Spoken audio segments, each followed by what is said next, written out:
Bunda yeni kutuplaşma alanları yaratılmıştır.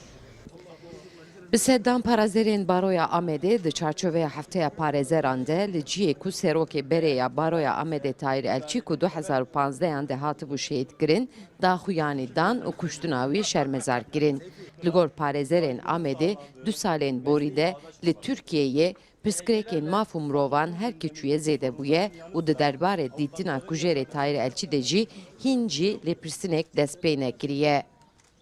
Mixavin ev du salê ku em di nav denin pirsgirêka demokrasiyê, pirsgirêka aşîtiyê, pirsgirêka mafên mirova gelek pêşket, gelek mezin bû. Ji ber wê îro pir me imkan nedî em behsa pirsgirêkê parêzeriyê bikin. Elçî ew demê hat kuştin, hîn kujerî wî nehatine dîtin. Hîn dev ji kujera berdin dosyede yê ku bi zenna kuştina Tahîr Elçî jî kes ifada wî nehatiye girtin. Demokrasimize gölge düşürmekte ve ülkenin Li gor parêzeran lêpirsina dosyaya kuştina Tahîr Elçî bi awayekê tê taxîr kirin.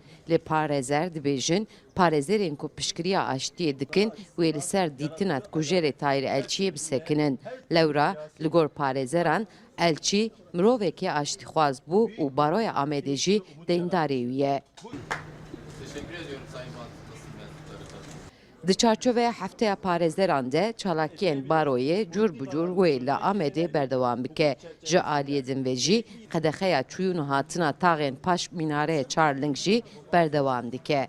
Sevda Kaplan, NRT, Amed.